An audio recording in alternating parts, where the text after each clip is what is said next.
దక్షుడు యజ్ఞం చేసిన స్థలం ఒకటి, ఇంద్రుడు ప్రతిష్ఠించిన శివలింగం మరొకటి, ఆ సీతారాముడు ప్రతిష్ఠించిన లింగం ఇంకొకటి, చంద్రుడు కుమారస్వామి కొలువు తీర్చిన ఆ ముక్కంటి రూపాలు మరో రెండు.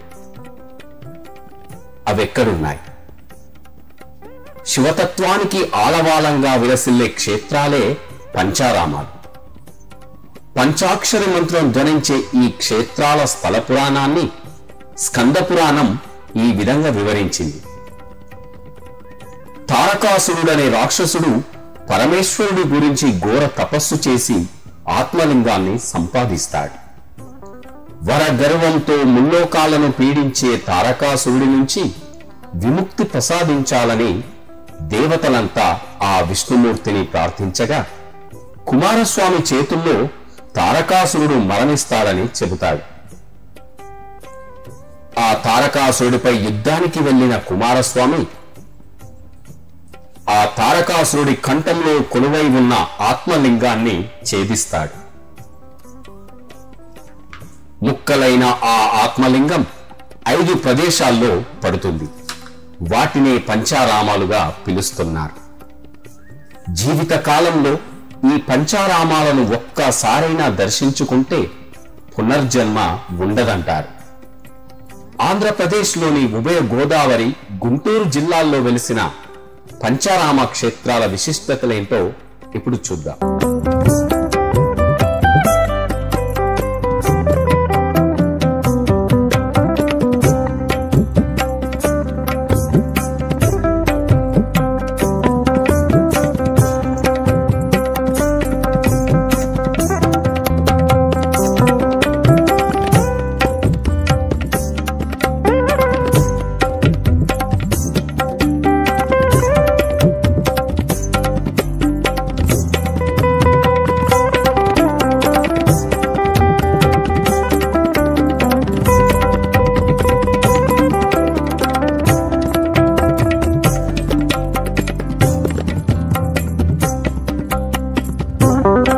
పంచారామ క్షేత్రాల్లో ఒకటిగా అలరాడుతున్న సోమారామం, సోమేశ్వర స్వామివారు ఇక్కడ కొలువై భక్తుల చేత నిత్య పూజలందుకుంటున్న పుణ్యస్థలం.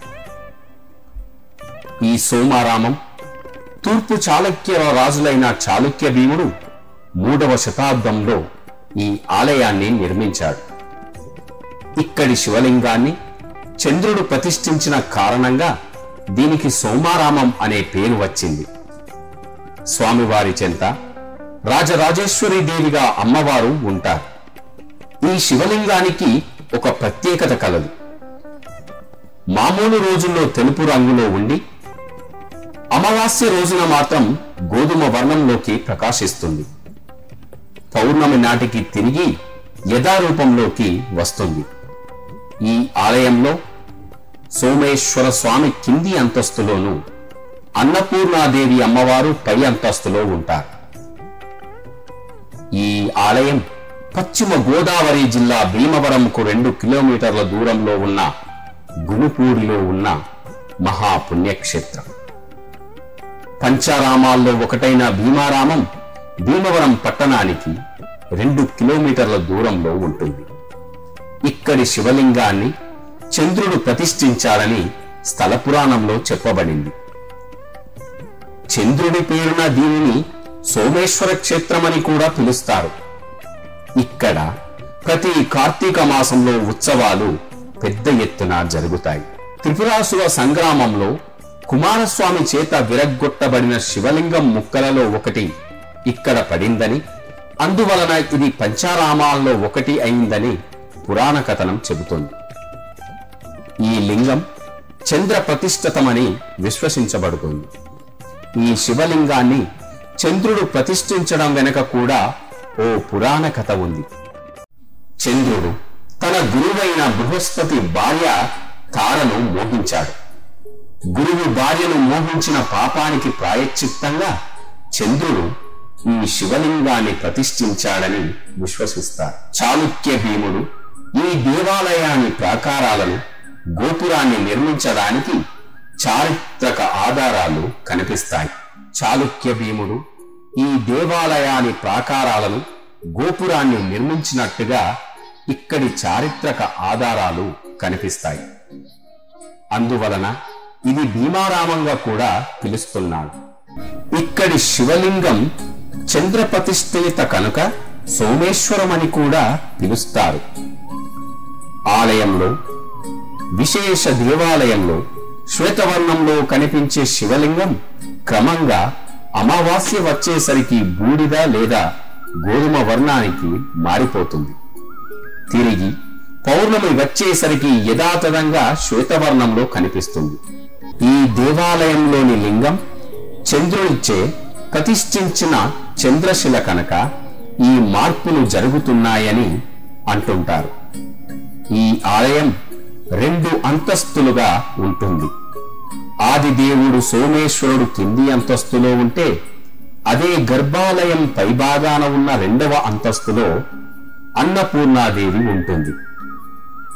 ఆలయం ముందు కోనేరు కలదు. ఈ క్షేత్రంలోని చంద్ర పుష్కరంలో స్నానం చేస్తే సర్వ పాపాలు పోతాయని భక్తులు విశ్వసిస్తారు. ఈ కోనేరు గట్టున రాతి స్తంభంపై ఒక నందీశ్వరుని విగ్రహం కలదు. ఈ నందీశ్వరుడిని చూస్తే శివాలయంలోని లింగాకారం తీక్షణంగా కనిపిస్తుంది. అదే దేవాలయం ముందున్న రాతిగట్టు నుండి చూస్తే శివలింగానికి బదులు అన్నపూర్ణాదేవి కనిపిస్తుంది. ఈ దేవాలయం ముందు భాగంలో 2 నందులు కలవు. మరో 2 నందులు ఒకే ధ్వజస్తంభం వద్ద కొలువై భక్తులను అనుగ్రహిస్తాయి. ఇంకో నంది ఆలయ ప్రాంగణంలో కలదు.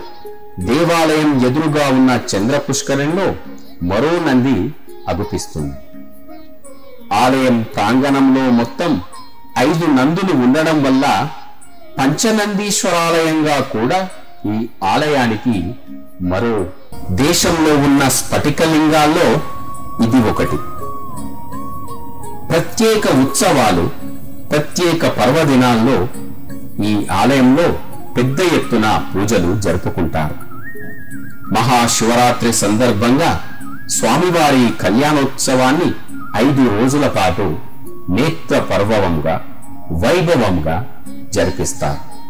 వివిధ ప్రాంతాల నుండి భక్తులు స్వామివారి కళ్యాణంలో పాల్గొని తరిస్తారు. దేవీ నవరాత్రుల పర్వదినంలో అమ్మవారిని రోజుకొక రూపంగా అలంకరించి భక్తులకు దర్శనం కల్పిస్తారు.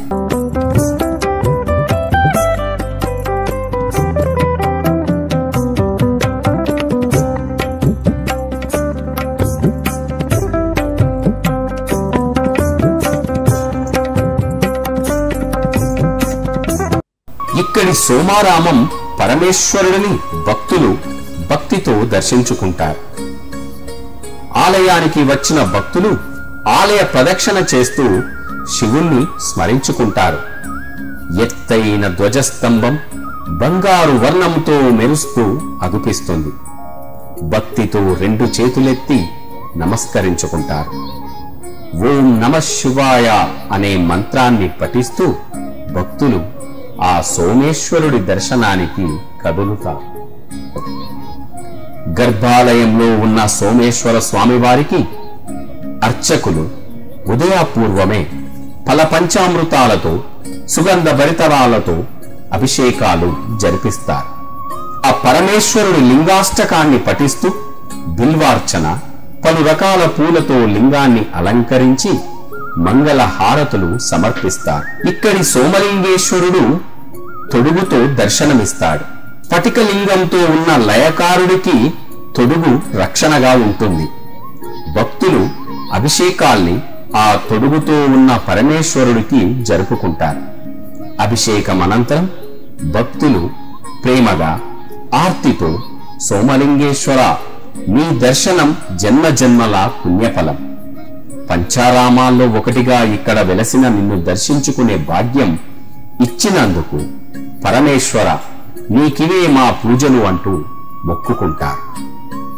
బోలా శంకరుడిగా భక్తులకు వరాలను ఇచ్చే ఈశ్వర, మా కోరికలని నెరవేర్చు అంటూ మొక్కుకుంటారు. ఆ ఆ పక్కనే ఉన్న శ్రీ రాజరాజేశ్వరి దేవిని దర్శించుకొని ప్రత్యేక పూజలు జరుపుకుంటారు. రజిత వజ్ర వైడూర్యాలతో దేదివ్యమానముగా దర్శనమిస్తున్న అమ్మవారికి భక్తితో పూజలు జరుపుకుంటారు. అమ్మా రాజరాజేశ్వరి దేవి, మమ్మల్ని చల్లంగా చూడు తల్లి అని భక్తితో వేడుకొని భక్తిగా తీసుకువచ్చిన పూదండలను సమర్పించి మొక్కులు తీర్చుకుంటారు. ఒకే ఆలయంలో పార్వతీ గంగా సమేతుడై ఈశ్వరుడు కొలువైన మహాపుణ్యక్షేత్రం. తలపైన గంగమ్మ అన్నపూర్ణాదేవిగా దర్శనమిచ్చే గొప్ప దేవాలయం. నిత్యం వివిధ ప్రాంతాల నుండి భక్తులు పెద్ద సంఖ్యలో ఆలయానికి వచ్చి ఆ సోమేశ్వరుణ్ణి దర్శించుకొని సకల శుభాలను పొందుతారు. పంచారామాల్లో ఒకటిగా అలరాడుతున్న భీమవరం సోమేశ్వర స్వామివారిని మనందరం దర్శించుకుందాం. ఓం నమః శివాయ.